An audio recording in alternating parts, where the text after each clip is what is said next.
എടി എടി, നീ എന്റെ സ്കൂൾ ഉറപ്പിന്റെ പുതിയ സാധനം ഒന്നും കണ്ടില്ലല്ലോ. നില്ല, ഞാൻ ഇപ്പൊ എടുത്തിട്ട് വരാവേ.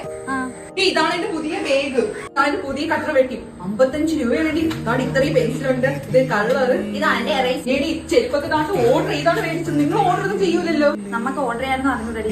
എന്റെ അമ്മയ്ക്ക് എല്ലാം അറിയാടി. ഇതാണ് എന്റെ പുതിയ ഡ്രസ്സ്. ഞാൻ എങ്കിൽ പോട്ടാ. ഈ നിനക്ക് സ്കൂൾ ഉറപ്പിനൊന്നും മേടിച്ചില്ലേടി? ഇല്ലടി, ഒന്നും മേടിച്ചില്ല.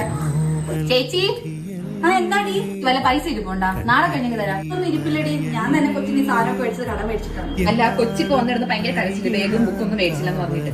ജോലിക്കാണെങ്കിൽ ഈ പ്രാവശ്യം പോകാനും പറ്റില്ല, മഴ അല്ലേരുന്ന. അയ്യോ, മീൻ വരുന്ന മീൻ ഒന്ന് മേടിക്കട്ടെ. അമ്മ, അമ്മയുടെ പൈസ ഇരിക്കുന്നത് കണ്ടതാണല്ലോ. എനിക്ക് പൈസ കൊടുത്തുകൂടായിരുന്നോ? അവന്റെ അകത്ത് പൈസ തൊട്ട് ഇപ്പൊ കിട്ടിയില്ല. നീ മാറി. ആന്റി, ഇത് എന്റെ പൈസ കേട്ടോ. ഇതില് മീനാക്ഷിക്ക് ഡ്രസ് മേടിച്ചു കൊടുത്തു. മോളി കുഞ്ഞു പ്രായത്തിൽ തരാൻ കാണിച്ച മനസ്സുണ്ടല്ലോ, അത് എന്റെ ആന്റിക്ക് ഭയങ്കര സന്തോഷം. വേണ്ട മോളെ.